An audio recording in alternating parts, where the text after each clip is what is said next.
আমার মায়ের গলার চেন বিক্রি করা টাকা দিয়ে লাস্ট মাসে অ্যাডমিশন টেস্টের প্রস্তুতি আমি খরচ বহন করেছিলাম এবং আমার ঢাকা বিশ্ববিদ্যালয়ের যে আবেদন সে আবেদনটা করেছিলাম আমার মায়ের একটা স্বর্ণের চেন বিক্রি করে। তো ওই সময় আমাদের ফ্যামিলিতে একটু ক্রাইসিস যাচ্ছিল, সেই জন্য আমার মা, আমি নিজেও জানতাম না যে আমার মা তার গলার চেনটা বিক্রি করে দিয়েছে। ওইটা আমার মায়ের বিয়ের সময়কার একটা চেন ছিল, ওই চেনটা বিক্রি করে দিছে।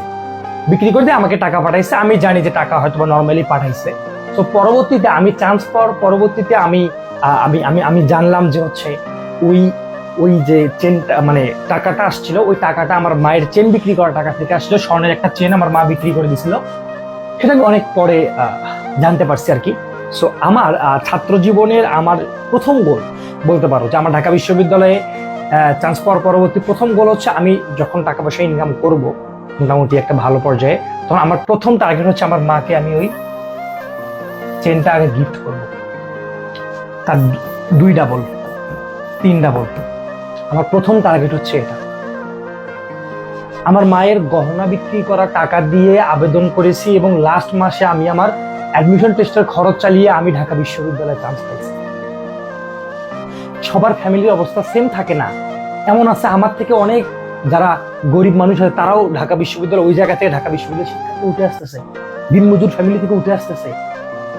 ফ্যামিলি কোনো ম্যাটার নয়, সুযোগ সুবিধা কোনো ম্যাটার নয়। তুমি যদি চাও তুমি একটা ছোট্ট জায়গা থেকে উঠে আসতে পারবা, তুমি যদি না চাও তুমি অনেক বড় বড় জায়গা থেকেও সেই জায়গায় পৌঁছাতে পারবে না। ঢাকা বিশ্ববিদ্যালয়ে তুমি ঘুরো, 80% স্টুডেন্টের যে গল্প, জীবন গল্প তুমি যদি শোনো তোমার চোখ দিয়ে পানি চলে আসবে। সে কিভাবে স্ট্রাগল করে ঢাকা বিশ্ববিদ্যালয়ে আসছে এবং কিভাবে স্ট্রাগল করে টিকে আছে। তুমি তো সেই প্রতিকূল পরিবেশে, অত প্রতিকূল পরিবেশে তুমি যদি যাও নাই, তারপরও তুমি কেন পারবা না? তোমার মনোবল কেন ভাঙছে যে ভাই আমার সামনে অ্যাডমিশন, আমি কি পারবো? এই মনোবলটা, এই দ্বিধাদ্বন্দ্ব কেন আসছে তোমার মনের মধ্যে? ভাই আমি কি পারবো? ভাই তুমি পারবা, তোমার দ্বারা সম্ভব যদি তোমার মধ্যে পরিশ্রম করার মানসিকতাটা থাকে। সো আমি আশা করব তোমার মধ্যে পরিশ্রম করার মানসিকতা আছে এবং গাইডলাইন দেওয়ার দায়িত্ব আমাদের। গাইডলাইন এবং টেকনোলজি এবং টেকনিক্যাল জিনিসগুলো শেখানোর দায়িত্ব আমাদের। তোমাকে করতে হবে পরিশ্রম, তবেই না তোমার বাবার যে মাথার ঘাম পায়ে পড়ার যে কষ্ট, এই কষ্টটা লাঘব হবে। তবেই না তোমার মায়ের যে কষ্ট, এই কষ্টটা লাঘব হবে। তোমার ফ্যামিলির যে কষ্ট, এটা লাঘব হবে যে আমার ছেলে একটা ভালো জায়গায় গেছে, হয়তো পরবর্তী লাইফে আবার ভালো জায়গায় যাবে।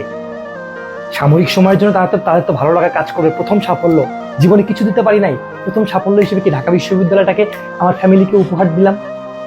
এটাই হোক সংকল্প তোমার।